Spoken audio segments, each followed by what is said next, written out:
= 4,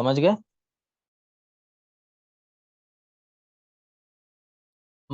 کل کلام للموطن الذي يقال فيه، جس جگہ میں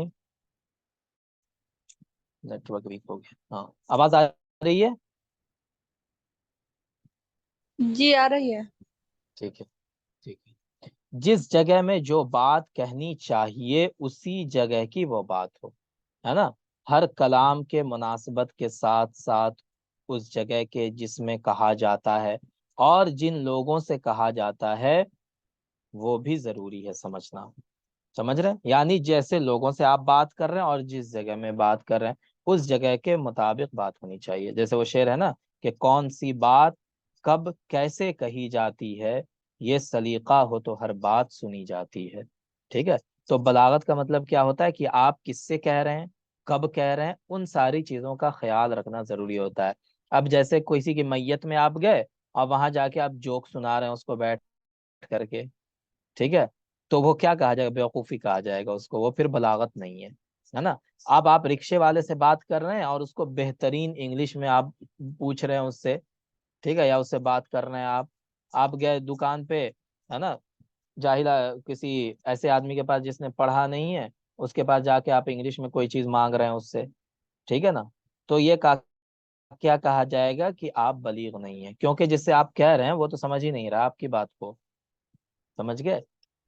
تو یہ بات ہے، جس جیسے لوگوں سے آپ بات کر رہے ہیں اور جس جگہ میں بات کر رہے ہیں وہاں کے مناسب بات ہونی چاہیے، ہے نا، یہ بات ہے، ٹھیک ہے۔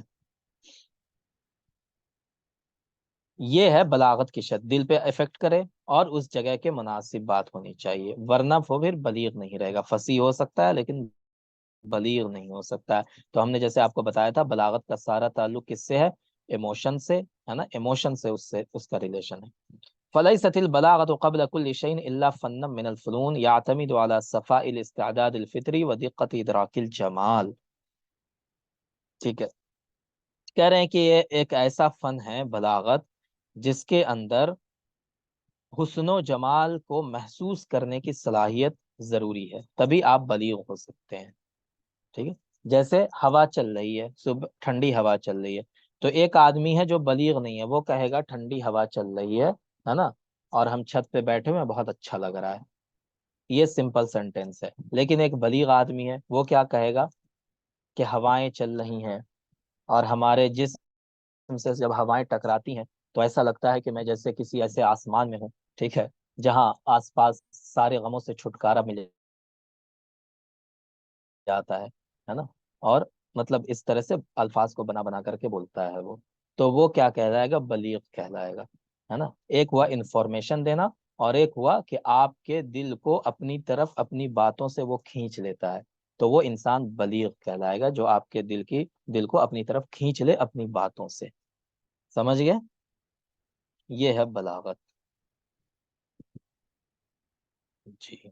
دیکھیں یہاں پہ کہہ رہا ہے وَلَيْسَ هُنَاكَ مِنْ فَرْقٍ بَيْنَ الْبَلِيغِ وَالرَّسَّامِ، ایک بلیغ انسان کے اندر اور ایک رسام، رسام کس کو کہتے ہیں جی؟ تصویر آرٹسٹ۔ بنانے والا، ہے نا، آرٹسٹ کو۔ تو آرٹسٹ اور بلیغ کے درمیان فرق کیا ہوتا ہے کہ جو آرٹسٹ ہوتا ہے وہ شکلیں بناتا ہے الگ الگ رنگوں سے اور اس کو لوگوں کو دکھا دیتا ہے، اور جو بلیغ ہوتا ہے نا وہ اپنے الفاظ سے، ہے نا، اپنے ورڈ سے وہ ساری شکلیں بناتا ہے، ٹھیک ہے، اس کے الفاظ ایسے ہوتے ہیں جیسے آپ کے سامنے بالکل سین آپ کے سامنے چل رہا ہو، ٹھیک ہے، تو وہ بلیغ ہوتا ہے، سننے میں اچھا لگتا ہے، اس کی باتیں سننے میں اچھی لگتی ہیں، دل پہ اثر کرتی ہیں، یہ بلیغ ہوتا ہے، بس یہی بات ہے اور کچھ نہیں ہے، جی۔ وہی کہہ رہے ہیں فناصر البلاغ اذن لفظ و معنی و تالیف الالفاظ یمنح قوۃ و تاثیرا و حسنا، ہے نا، کہ بلاغت کے جو عناصر ہوتے ہیں اس میں لفظ اور معنی اور الفاظ کو اس طرح سے استعمال کرنا کہ جس سے بات کے اندر طاقت پیدا ہو، اثر پیدا ہو اور اس کے اندر حسن بھی پیدا ہو، ٹھیک ہے، خوبصورت بات ہو آپ کی، تو وہ بلاغت ہوتی ہے۔ اور جس جگہ میں جیسی بات کرنی ہے اس جگہ ویسی ہی بات کرنی چاہیے، ہے نا۔ اب خوشی کے موقع پہ آپ غم کی بات کر رہے ہیں، غم کے موقع پہ خوشی کی بات کر رہے ہیں، ٹھیک ہے، تو وہ بلیغ نہیں، آپ چاہے بہت اچھے سے بنا بنا کے باتیں بتا رہے ہیں، سننے والے کو اچھا بھی لگ رہا ہے، لیکن آپ بلیغ نہیں کہلائیں گے، کیونکہ بلاغت کی ایک شرط یہ بھی ہے کہ جس جگہ جو بات کہنی ہے وہی بات کی جائے، بس یہی ہے اور کچھ نہیں، بس اسی کی مثالیں ہیں ساری۔ چلیں، تو یہ بلاغت اور فصاحت میں یہی چیز۔ تو فصاحت کا تعلق کس سے سمجھ میں آیا آپ کو بتائیں؟ فصاحت کا تعلق ظاہری بناوٹ سے ہے نا، ظاہری چیزوں سے، اور بلاغت کا تعلق کس سے ہے؟ آپ کے الفاظ کے اندر کیا ہے اس سے اس کا تعلق ہے، ٹھیک ہے؟ بس یہ چھوٹی سی بات ہے۔ اب دیکھیں بلاغت کی جو قسمیں ہیں وہ کیا کیا ہیں؟ علم البیان، علم المعانی، اور کیا ہے؟ علم البیان، علم المعانی، علم البدیع۔ یہ تین علوم ہیں جو بلاغت کے اندر آتے ہیں، علم المعانی، علم البیان، علم البدیع۔ تشبیہ، استعارہ، کنایہ، یہ ساری چیزیں علم بیان سے تعلق رکھتی ہیں، ٹھیک ہے نا، علم بیان سے۔ تو ہم ابھی سب سے پہلے علم بیان کے بارے میں پڑھیں گے، ہے نا، علم بیان کے اندر ہی تشبیہ آتا ہے اور یہ ساری چیزیں، جی۔ تو دیکھیں تشبیہ بہت آسان ہے، تشبیہ کے چار ارکان ہیں۔ کتنے ارکان ہیں؟ چار ارکان۔ کیا کیا ہے؟ مشبہ، مشبہ بھی، ٹھیک ہے، اس کے بعد ادات التشبیہ، اور ایک کیا ہے بتائیں جلدی سے؟ وجہ الشبہ۔ وجہ الشبہ، بہت اچھا، وجہ الشبہ۔ بس یہ چار چیزیں، مشبہ جس کی تشبیہ بیان کیا جائے، مشبہ بھی جس کے ذریعہ تشبیہ بیان کیا جائے، ادات التشبیہ جس حرف کو تشبیہ کے لیے استعمال کیا جائے، وجہ الشبہ جس چیز میں تشبیہ دی جائے، ہے نا، اس کو انگلش میں کیا کہتے ہیں؟ سیمیلی، یہی کہتے ہیں نا، سیمیلی، ٹھیک ہے۔ چلیں، جیسے یہاں پہ دیکھیں مثال میں آپ سمجھ لیں، انت کالشمس فی الضیاء وان جاوزت کیوان فی علو المکان، ہے نا، کیا معنی ہے اس کا؟ انت کالشمس، آپ سورج کی طرح ہیں، کس چیز میں؟ فی الضیاء، روشنی میں، ٹھیک ہے۔ تو انت کیا ہو گیا؟ مشبہ، ہے نا، کس سے تشبیہ بیان کی جا رہی ہے؟ شمس سے، تو شمس کیا ہو گیا؟ مشبہ بھی، ٹھیک ہے۔ اس حرف کو استعمال کیا گیا تشبیہ دینے کے لیے؟ کاف کو، تو کاف کیا ہو گیا؟ ادات شبہ، ہے نا۔ اس کے بعد کس چیز میں تشبیہ دی گئی؟ سورج اور تم کس چیز میں برابر ہیں؟ ضیاء میں، ہے نا، تو الضیاء کیا ہو گیا؟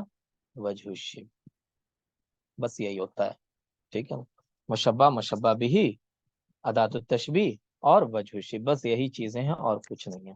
وَإِن جَاوَزْتَ كِيوَانَ فِي عُلُوِّ الْمَكَانِ، اور اگرچہ کیا ہے؟ بلندی میں آپ کس کی طرح ہیں؟ ستارے کی طرح۔